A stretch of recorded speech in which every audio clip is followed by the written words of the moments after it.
خط میں موقف اختیار کیا گیا ہے کہ پنجاب حکومت کی جانب سے گندم کی بندش سے KP سب سے زیادہ متاثر ہوا اور ترسیل میں رکاوٹوں کے باعث صوبے میں آٹے کی فراہمی متاثر ہو رہی ہے۔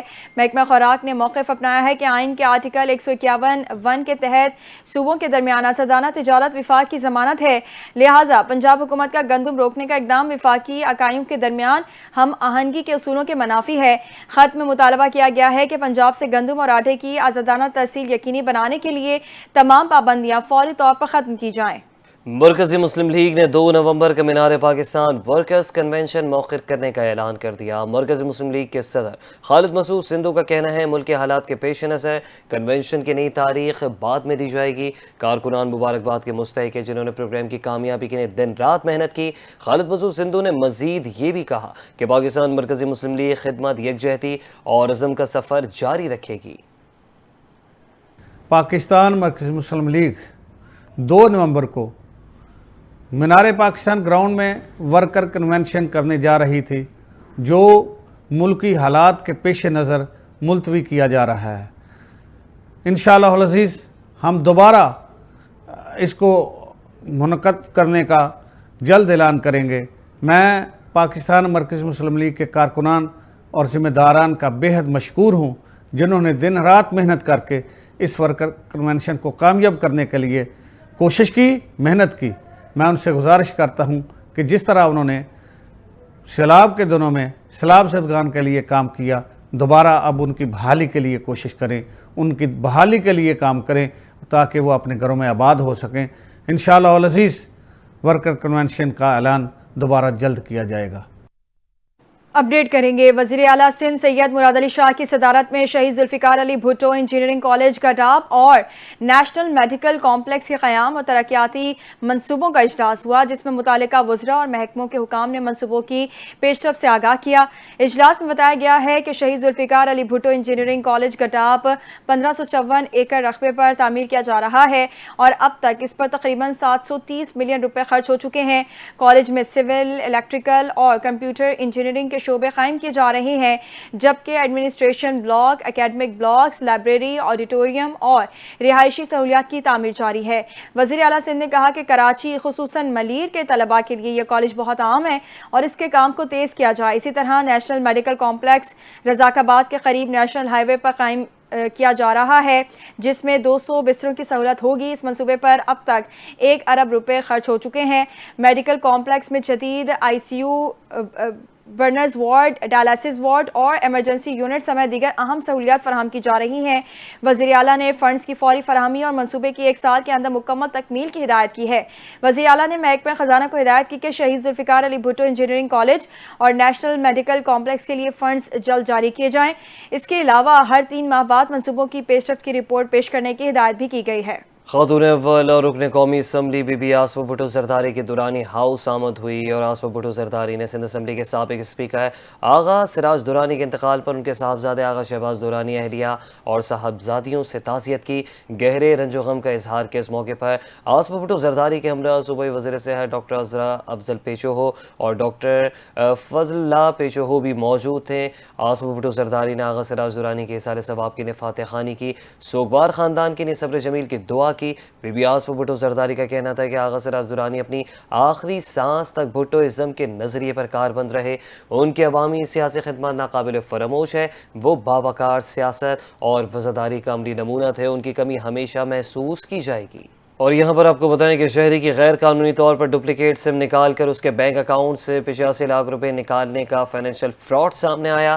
National cyber crime investigation agency کو شہری سنی کمار نے شکایت درج کروائی تھی، جس پر NCCIA نے انکوائری کی۔ شکایت گزار کے مطابق 29 ستمبر 2025 کو 7 سے 8 بجے کے درمیان وہ کراچی میں موجود تھا کہ اچانک اس کے سم کارڈ نے کام کرنا چھوڑ دیا، جس پر وہ اگلے روز 30 ستمبر کو کراچی میں واقع موبائل کمپنی کے بزنس سینٹر گیا، جہاں اسے بتایا گیا کہ اس کے نام پر پر موجود سم کی ڈپلیکیٹ سم حیدرآباد میں بغیر اس کی بایومیٹرک شناختی نکلوائی گئی، جبکہ یہی سم نمبر اس کے بینک اکاؤنٹ سے بھی لنک تھا۔ شہری نے بتایا کہ جب اس نے اپنا بینک اکاؤنٹ چیک کیا تو معلوم ہوا کہ غیر قانونی طور پر فراڈ کے ذریعے اس کے بینک اکاؤنٹ سے ایک رات میں 100 ٹرانزیکشنز کے ذریعے 85 لاکھ روپے کی رقم نکال کر متعدد مختلف اکاؤنٹس میں ٹرانسفر کی گئی ہے۔ اسلام آباد پولیس کے ایس پی نے مبینہ طور پر خود کو گولی مار کر خودکشی کر لی۔ پولیس ذرائع کے مطابق ایس پی عدیل اکبر نے گن مین سے بندوق چھین کر خود کو گولی ماری۔ پولیس ذرائع کا کہنا ہے کہ ایس پی عدیل اکبر کو زخمی حالت میں پمز اسپتال منتقل کیا گیا، تاہم وہ جانور نہ ہو سکے۔ عدیل اکبر اسلام آباد پولیس میں بطور ایس پی انڈسٹریل ایریا خدمات سر انجام دے رہے تھے۔ اس واقعے سے کچھ دیر قبل ہی وہ حاجی کیمپ میں سیکیورٹی صورتحال کا جائزہ لے رہے تھے۔ اسلام آباد پولیس کی جانب سے ایکس پر ایک پوسٹ کی گئی تھی اور ان کی تصاویر بھی جاری کی گئی تھیں۔ پوسٹ کے مطابق ایس پی عدیل اکبر نے حاجی کیمپ کا دورہ کیا اور ڈیوٹی پر مامور افسران سے ملاقات کی، سیکیورٹی انتظامات کا جائزہ لیا اور ڈیوٹی پر الرٹ رہنے کی ہدایات جاری کی۔ پاکستان پیپلز پارٹی کے یو سی چیئرمین عامر بھٹو قتل کیس میں ایک اور اہم پیش رفت، عدالت نے ملزم شہباز کی درخواست ضمانت منظور کر لی۔ عدالت نے حکم دیا کہ ملزم 2 لاکھ روپے کی ضمانتی مچل کے جمع کروائے۔ دوران سماعت وکیل صفائی نے موقف اختیار کیا کہ ملزم شہباز کا قتل کیس سے کوئی تعلق نہیں، مدعی کے بیان میں بھی ملزم کا نام شامل نہیں۔ وکیل صفائی نے مزید کہا شریک ملزم حاجی جمیل ضیاء کو بھی عدالت پہلے ہی ضمانت دے چکی، جبکہ شہباز کو صرف حاجی جمیل ضیاء کا پی اے ہونے کی بنیاد پر گرفتار کیا گیا۔ پولیس کے مطابق ملزمان کے خلاف مقدمہ تھانہ پاکستان بازار میں درج ہے۔ کراچی کا علاقہ بنگوریا ٹاؤن آج بھی بنیادی سہولیات سے محروم ہے۔ علاقے کے مکین پچھلے 15 روز سے میٹھے پانی کی بندش کا سامنا کر رہے ہیں، جس سے روزمرہ زندگی بری طرح متاثر ہو رہی ہے۔ شہریوں کا کہنا ہے کہ بارہا شکایات کے باوجود انتظامیہ کی جانب سے کوئی عملی اقدام نہیں کیا گیا۔ مزید تفصیلات جانتے ہیں اپنے نمائندے عارف حبیب سے۔ جی عارف، آگاہ کیجیے گا۔ میں اس وقت موجود ہوں کراچی کے علاقہ عزیز آباد بنگوریا ٹاؤن میں، جہاں پر گزشتہ 15 روز سے زائد کا عرصہ گزر گیا، لیکن میٹھے پانی کی فراہمی یہاں پر معطل ہے۔ علاقہ عوام جو ہے پانی کی عدم فراہمی کی وجہ سے صحیح مشکلات کا شکار ہے۔ ہمارے ساتھ موجود ہیں یہاں کے ایک علاقہ مکی، ان سے بات کرتے ہیں۔ یہ بتائیے گا کہ کراچی میں بالخصوص پانی کا بحران تو دیکھنے میں آیا، لیکن اس علاقے میں بھی پانی روٹین کے مطابق تھا، تو کیا وجہ ہے، کیوں نہیں پانی پہنچ پا رہا ہے یہاں؟ تقریباً 15-20 دن ہو گئے ہیں جو یہ پانی کا مسئلہ شروع ہوا ہے۔ ویسے تو آ رہا تھا پانی، لیکن یہ 15-20 دن سے جو ہے بالکل پانی نہیں آ رہا۔ مجبوراً ہمیں ٹنکیاں اور ٹینکر خریدنے پڑ رہے ہیں، جس کی وجہ سے ہمارے گھر کا بجٹ بھی بالکل آؤٹ ہو گیا ہے اور بہت مشکلات کا شکار ہیں۔ لیکن کوئی واٹر بورڈ کی طرف سے کسی قسم کا کوئی احکامات، کوئی اس میں کوئی عمل درآمد کچھ نہیں نظر آ رہا۔ اچھا یہ بتائیں کہ واٹر بورڈ میں آپ لوگوں نے درخواست جمع کرائی، شکایت درج کرائی کہ پانی کی عدم فراہمی کی وجہ سے؟ جی بالکل، شکایت بھی درج کرائی ہیں، درخواست بھی جمع کرائی ہے، لیکن کوئی اس پہ عمل درآمد نہیں کر رہے ہیں، کچھ نہیں کر رہے، بس پانی سے محروم بیٹھے ہوئے ہم لوگ بالکل۔ جی بالکل، جو علاقہ مکین تھے ان سے ہماری بات ہوئی، ان کا یہی کہنا تھا کہ گزشتہ 15 روز سے زائد کا وقت گزر چکا ہے، لیکن اب تک پانی کی جو فراہمی ہے وہ علاقے میں معطل، اس کی وجہ سے شدید مشکلات کا شکار ہے۔ انہوں نے ایم ڈی واٹر بورڈ سمیت دیگر اعلیٰ حکام سے اپیل کی ہے کہ فی الفور جو پانی کی جو فراہمی ہے اس کو مستقل بناتے ہوئے فراہمی کو جاری کیا جائے۔ نیوز اسٹوڈیو سے فی الحال اتنا ہی۔ مزید خبروں کے لیے دیکھتے رہیے NTN نیوز۔